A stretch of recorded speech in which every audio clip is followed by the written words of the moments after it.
नमस्कार मैम। मैं news now की तरफ से शाह आलम बोल रहा हूँ। आपको ढेर सारे धन्यवाद आपके बिजी शेड्यूल के बीच में भी हमें थोड़ा सा टाइम देने के लिए। मैम, पहले आपसे जानना चाहता हूँ, अभी पूरे देश में एक मुहिम चल रहा है EIA के विरोध में। जो ये गवर्नमेंट ने नया नोटिफिकेशन इशू किया है, ये जो एनवायरमेंटल असेसमेंट इम्पैक्ट के बारे में जो एक नया नोटिफिकेशन आया है, नया ड्राफ्ट आया है, तो इसको लेके हमें क्यों चिंता करना चाहिए? आपका क्या सोचना है मैम? ऐसा है कि एक बात जो तो पूरे देश और दुनिया में पर्यावरण बहुत बड़ा मुद्दा बन गया है। और इसमें अगर ये है कि हम लोग एनवायरमेंटल गवर्नेंस का जो जुरिस्डिक्शन है, यानी जो कानूनी दायरा है, वो अगर कमजोर करते हैं तो फिर विकास के नाम पर जो भी परियोजनाएं आगे बढ़ती हैं उनमें पर्यावरण की कोई सोच नहीं रहेगी। और जो हमने इतने सालों से हर परियोजना में अनुभव किया है कि कानून बना 1986 में, पर्यावरण सुरक्षा कानून, लेकिन उसका भी कोई अमल नहीं होता है बहुत सारी योजनाओं में। तो 1994 में जो पर्यावरण मूल्यांकन राजपत्र यानी EIA नोटिफिकेशन बना, उसके आधार पर कम से कम प्रभावित क्षेत्र में जन सुनवाई शुरू हो गई। तो 1994 में जो नोटिफिकेशन आया उसके आधार पर कम से कम कुछ देखना चालू हुआ, कुछ निकष लग गए और एक स्क्रीनिंग स्कोपिंग जैसी मैकेनिज्म अंदर आ गई। मतलब पर्यावरण मूल्यांकन का दायरा क्या होगा, उसका अध्ययन कैसे होगा और उसके लिए एक एक्सपर्ट्स की कमेटी कैसे निर्णय ले लेगी, वगैरह वगैरह। ये प्रक्रिया के साथ साथ जन सुनवाई, जिन परियोजनाओं का महत्व का गंभीर असर होता है, उन परियोजनाओं के प्रभावित क्षेत्र में जन सुनवाई का जो मुद्दा उसमें सम्मिलित हुआ वो तो बहुत ही महत्व का रहा और उसके आधार पर सब कार्य आगे बढ़ रहा था। 2006 में कुछ कमजोर किया गया नोटिफिकेशन, फिर भी कुछ तो एक जनतांत्रिक प्रक्रिया थी, वैज्ञानिक प्रक्रिया थी। अभी जो 2020 का जो नोटिफिकेशन आया है उसमें तो और ही कमजोर किया गया है। एक तो कि कुछ परियोजनाओं को योजना के बाद भी मंजूरी दे सकते हैं, ऐसा जो इसमें प्रावधान है वो तो बहुत ही भयंकर है, वो अवैज्ञानिक है, वो असमर्थनीय है। और दूसरा ये है कि इनमें जन सुनवाई कई योजनाओं से निकाली गई है। अब हमने देखा है नर्मदा घाटी में कि जिस समय इसको मंजूरी दी थी तब जन सुनवाई थी नहीं, तो 10 साल तक जो ट्रिब्यूनल बैठा था उससे नर्मदा घाटी के एक भी गांव को विजिट नहीं किए, एक भी परिवार की मुलाकात नहीं की, 3 मंदिरों को ही भेज दी। तो इसके कारण इतने 35 साल तक लड़ना पड़ा है कि भाई पहले तो जमीन का अधिकार भी नहीं था, फिर पुनर्वास का अधिकार लेने के लिए अभी भी लड़ाई जारी रही है। तो ऐसा हर योजना में तो हो नहीं सकता है, तो कैसे जन सुनवाई को ये रद्द बातल करेंगे। दूसरा कि कई सारे माइनिंग जैसे प्रोजेक्ट्स में भी जो परमिशन मिलती है उसका बार बार रिव्यू होना चाहिए, लेकिन ये तो परमिशन का जो कार्यकाल है वो बढ़ा रहे हैं। तो ऐसे बहुत सारी कमजोरियां ये लोग ला रहे हैं जिसका विरोध सब लोग कर रहे हैं, क्योंकि सब लोग चाहते हैं कि पर्यावरण सुरक्षित रहे और बड़े बांध हो या बड़ी बड़ी परियोजना हो, लीनियर प्रोजेक्ट जिनको कहते हैं जैसे हाईवे, फ्लाईओवर वगैरह, इसके लिए भी जन सुनवाई जरूरी है। तो ये सब चीजें बदलने के कारण विरोध हो रहा है। लेकिन आजकल कोयले के ब्लॉक्स निजी हाथों में सौंपना और उसके लिए भी पेसा कानून जो आदिवासियों की सुरक्षा देखता है, उनको अधिकार देता है, उसका अमल नहीं करना, घने जंगल के नीचे का कोयला निकालना, अंतरराष्ट्रीय जलवायु परिवर्तन यानी क्लाइमेट चेंज पर जो जो एग्रीमेंट्स हुए हैं जिसमें भारत ने हस्ताक्षर किया है उसकी भी दखल नहीं लेना, ये सब जो हो रहा है उसी के कारण और उसका ही नतीजा है कि ये नया नोटिफिकेशन लाकर अब कोई भी रोकथाम नहीं हो किसी भी परियोजना पर, चाहे कितना भी पर्यावरणीय असर होता हो। और पर्यावरणीय असर सामाजिक असर लाता है, स्थापन लाता है। लोगों के लाइवलीहुड आजीविका पर असर होता है, तो इसकी भी अब दखल नहीं ली जाएगी तो पर्यावरण मंत्रालय की भूमिका ही क्या रहेगी, ये सवाल है। और वहाँ की जो एक्सपर्ट्स कमेटी है उन्होंने भी इस पर सवाल उठाए थे, लेकिन उसकी भी दखल नहीं ली गई। तो आम जनता ने आवाज उठाना जरूरी हुआ, लोगों ने आवाज उठाई है।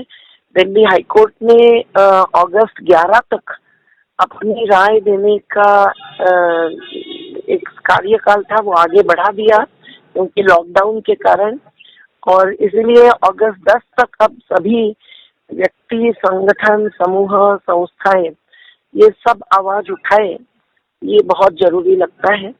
और इसलिए मुझे लगता है कि जो आवाज उठ रही है उसकी दखल केंद्र शासन ने त्वरित लेनी चाहिए, और जन विरोधी और पर्यावरण विरोधी, जो किसान विरोधी होगा, जो मच्छीमारों के विरोध में होगा, जो आदिवासियों के विरोध में होगा, जो छोटे खेतों में या बड़े खेतों में काम करने वाले मजदूरों के विरोध में होगा, और जिससे कि पूरी भूमि, जंगल, जल, नदी, पानी प्रभावित होगा, तो उसको वापस लेना चाहिए।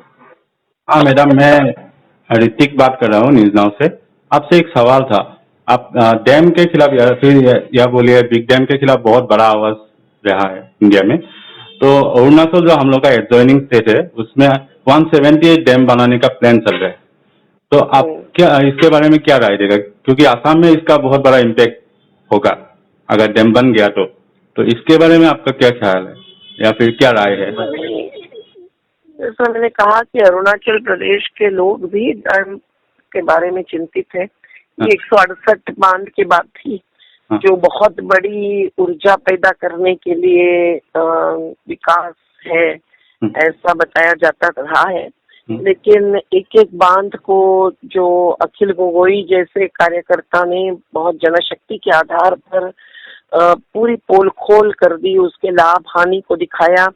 ऊपरी क्षेत्र में डूब आती है तब नुकसान होता है, लेकिन नीचे के क्षेत्र में पूरी नदी खत्म होती है तो जो मछली पर जीते हैं या पानी पर जीते हैं या किनारे की खेती करते हैं, ऐसे सभी असम के भी आदिवासी समुदायों पर बहुत बड़ा आघात होने वाला है और हो रहा भी है। इसलिए लोग रास्ते पर उतर आए और उन्होंने अपनी आवाज उठाई, संघर्ष किया, पर अहिंसक सत्याग्रही संघर्ष किया। ये मैंने भी जाकर देखा हुआ है। तो इसका पूरा जिक्र करते हुए मैं यही बताऊंगी कि भारत ने जो बड़े बांधों को स्वीकारा वो टेनेसी वैली कॉरपोरेशन का अमेरिका की योजना के आधार पर स्वीकारा, लेकिन उसके बाद अब अमेरिका ने 1000 से ज्यादा बांध तोड़ दिए हैं, डीकमीशनिंग किया है और नदियां खुली कर रहे हैं, क्योंकि उसके लाभ हानि का हिसाब अमेरिका का जो डिपार्टमेंट है, ब्यूरो ऑफ रिक्लेमेशन जिसको कहते हैं, उसने 1994 से ही बड़े बांधों पर रोक लगा दी और बाद में अब तो डीकमीशनिंग चालू हुआ। तो भारत में भी बहुत ज्यादा बांध बने होते हुए चीन के नीचे नीचे हम देख रहे हैं कि बड़े बांधों से नदियां और नदी घाटियां खत्म हो रही है और इसमें बहुत बड़ी कंपनियां आती है अगर वो ऊर्जा निर्माण पावर प्रोजेक्ट्स है तो, और पानी का बड़ा जलाशय ये भी कंपनियां और शहर अपने पक्ष में खींचते हैं। नर्मदा का ही उदाहरण है, 7,000 करोड़ रुपए तक खर्चा किया है, लेकिन अब पूरा ध्यान टूरिज्म पे है और सरदार पटेल का स्टैचू खड़ा किया और नीचे के 72 गांवों को, आदिवासियों को हटा रहे हैं और वो भी अवैध रूप से हटा रहे हैं। और जो पानी कच्चा और सौराष्ट्र में जाना था वो तो वहाँ पर्याप्त मात्रा में पहुँचा नहीं है। तो ये पूरी हकीकत एक राज्य की नहीं है, ये सब जगह की है। इसीलिए एक एक नदी घाटी को इकाई मानकर विकेंद्रित जल नियोजन और जल के साथ जमीन और जंगल का नियोजन यही विकल्प है और उसके लिए छोटे से छोटे माइक्रो वाटरशेड से शुरुआत करनी चाहिए, ये हमारा कहना है। और इस पर सरकार ध्यान नहीं दे रही है, इसीलिए संघर्ष होता रहा है। पर बहुत सारे वैज्ञानिक भी अब समझ गए हैं कि जल नीति बदलनी चाहिए, जल नियोजन की तकनीक बदलनी चाहिए। ग्रीन कवर अगर हम खत्म करते हैं घने जंगल, तो फिर नदियां कैसी बहेगी? और नदियां नहीं बहेगी तो समुंदर अंदर आता है। जैसे नर्मदा में 80 किलोमीटर तक अंदर आ गया समुंदर, और उससे वहां के मछुआरे और किसान और शहरवासी भी पीने का पानी तक खारा होने से हैरान होते हैं। विस्थापन की जहाँ तक बात है, पुनर्वास का नाम लिया जाता है, कहीं नीति बनती है, कहीं योजना बनती है, इसके लिए बहुत कड़ा संघर्ष करना पड़ता है। क्योंकि आखिर जो विस्थापित होते हैं उनके पूरे पर्यावरण को हानि पहुंचती है, केवल उनके मालिकी की जमीन को या घर को नहीं, और वो सब गिना नहीं जाता है। और जो विकल्प दिया जाता है वो कहीं घर बांधने के लिए छोटा सा जमीन का टुकड़ा, लेकिन उसके आगे बात नहीं जाती है और आजीविका प्रभावित होती है। तो विस्थापितों को बहुत सारी योजनाओं में भाखड़ा नांगल से लेकर आज तक पुनर्वास नहीं मिला। नर्मदा में 35 साल के संघर्ष से कई 20,000 परिवारों को जमीन मिली, 5-5 एकड़, और नहीं दी उनको। सुप्रीम कोर्ट ने 60 लाख देने के लिए किया, लेकिन अभी भी सैकड़ों लोग बाकी हैं। और जो घर प्लॉट मिले हैं, स्थल मिले हैं, पर अभी भी कुछ हजार लोग टिन शेड में पड़े हुए हैं। तो ये पूरी हकीकत बताती है कि बहुत कड़ा कानूनी और मैदानी करना पड़ता नहीं है। मैडम, इसमें एक सवाल है मेरा कि ये जो मतलब जो सरकार के खिलाफ संघर्ष चल रहा है डैम को लेके, तो इसमें एक बात हम लोग देखी है कि असम में कोई अलग से कर रहा है, वहाँ पे कुछ अलग से कर रहे हैं। ये कोई ऑल इंडिया में जॉइंट कोऑर्डिनेशन कमेटी नहीं बन सकता है क्या, या नहीं बनने का कोई कोशिश हो रहा है क्या? सबको मिल के है ना, ऑल इंडिया लेवल पर जो बड़े अलग अलग अलायंसेस है वो केवल डैम्स को लेकर नहीं है, पर भूमि अधिकार आंदोलन है हमारा, तो वो कहता है कि 2013 के कानून का ही अमल होना चाहिए। तो उसमें सोशल इम्पैक्ट असेसमेंट है, उसमें एनवायरमेंटल इम्पैक्ट असेसमेंट है। ये प्रक्रिया अभी नहीं करते हुए वो कानून भी बाजू में रखकर सरकारें आगे बढ़ रही है। दूसरी बात यह है कि जो पर्यावरणीय कानून है वही कमजोर कर रहे हैं, तो लड़ाई भी किस आधार पर हो जाए। तो एक बात हम लोग देखी है मैडम, जन आंदोलनों का राष्ट्रीय समन्वय है, वो भी इस बात को उठाता है, पानी के मुद्दे को ही नहीं, ऊर्जा के मुद्दे को, खेती के मुद्दे पर हमारा अखिल भारतीय किसान संघर्ष समन्वय है, 250 किसानों के संगठन उसमें है। हाँ, इसमें एक बात आपको और पूछना था, जो ये जन आंदोलन चल रहा है या फिर सरकार के विरुद्ध जो बोलने वाला आदमी है, सबके ऊपर सेडिशन चार्ज या फिर सेक्शन 124 बोलिए, राष्ट्रद्रोह बोलिए, ये सब लगा के उन लोगों का जो वॉइस है उसको दबाने का पूरा का पूरा कोशिश चल रहा है। तो इसके बारे में आप क्या बोलेगा?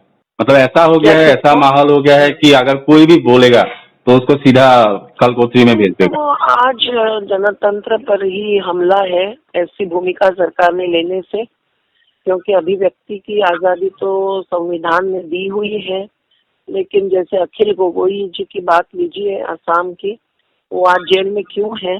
उन्होंने कौन सी हिंसा की, कौन सा शस्त्र हाथ में लिया? कोई भी नहीं। उन्होंने तो जैविक विविधता बचाने के लिए एक ऑर्चिड खड़ा किया काजीरंगा के आसपास, और पूरे किसानों की बात उठाई, सूचना के अधिकार की बात उठाई। तो उनका हक था ऐसा संघर्ष करने का जो अहिंसक था, लेकिन उनको हिंसक मानकर उनके कहीं से आम सभा में कोई माओवादी बैठा था, इस प्रकार के आरोप क्या सही निकल सकते हैं? लेकिन जांच सही नहीं होती है, सुनवाई सही नहीं होती है, कानून का अमल सही नहीं होता है। तो अखिल गोगोई ही नहीं, कई सारे आंदोलनकारी आज जेल में है, पर वो हिम्मत से संघर्ष में शामिल है, और उनके बारे में अब देश के भी बहुत सारे संवेदनशील और विचारशील लोग बोल रहे हैं, भूमिका ले रहे हैं। बिहार में तो रेप की एक विक्टिम थी जो बलात्कार की केस डाल चुकी, और उनको उस केस डालने में मदद करने वाली कल्याणी और तन्मय नाम की जो कार्यकर्तियां थी, उनको ही जन जागरण शक्ति संगठन के द्वारा जो कानूनी संघर्ष में मदद कर रही थी, जो उनका हक था, और वो बलात्कार की पीड़िता का भी हक था, लेकिन इन 2 युवा कार्यकर्ताओं को ही जेल में डाल दिया है। हाँ हाँ तो ये कैसी बात है कि कानून का भी और संविधान का भी उल्लंघन हो रहा है।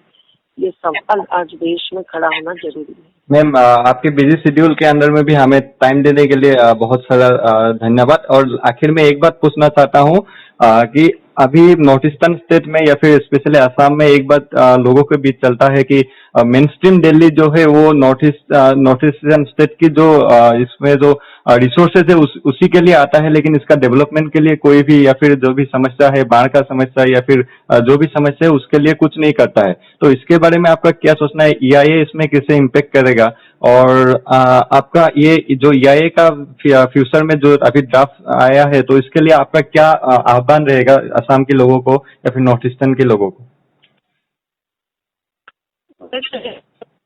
ये जो कानूनी दायरा ही कमजोर किया जा रहा है, ये संविधान के खिलाफ नहीं है। ऐसे में अपनी अपनी बात रखनी चाहिए। आज सोशल मीडिया में ही अवकाश है, मेन स्ट्रीम मीडिया में थोड़ा अवकाश है, उसका उपयोग करना चाहिए। और जो हिम्मत वाले माध्यमकर्ता मीडिया पर्सन है, उन्होंने भी अपना अवकाश खुला किया करना चाहिए। और लोगों को तो मैं ये कहूंगी कि हर युवा ने तो इस पर सोचना चाहिए कि उनका भविष्य ही खतरे में है, और हर एक ने अपनी राय व्यक्त करनी चाहिए, चाहे वो फेसबुक पे हो, ट्विटर पे हो। लेकिन जो अधिकृत अवकाश होता है, जैसे कि पर्यावरण सुरक्षा कानून के तहत भी आज इतना तो हुआ है कि वो मसौदा जो है 2020 के नोटिफिकेशन का, वो वेबसाइट पर डाला हुआ है और उस पर अपनी अगस्त 10 या 11 तक अपनी राय देना बहुत ही जरूरी है। ইতিমধ্যে সতীৰ্থ সাংবাদিক ঋতিক শইকীয়াই আপোনালোকক কোৱাৰ দৰে মেধা পাটেকাৰে ক'লে EIAৰ সম্পৰ্কে বিভিন্ন কথা আৰু লগতে কৈ গ'ল অখিল গগৈক কেনেদৰে বাক স্বাধীনতাৰ ক্ষেত্ৰত কুঠাৰাঘাত কৰা হৈছে, দেশৰ বাক স্বাধীনতাৰ ক্ষেত্ৰত চৰকাৰখনে কেনেদৰে জনবিৰোধী নীতি সদায় গ্ৰহণ কৰি আহিছে।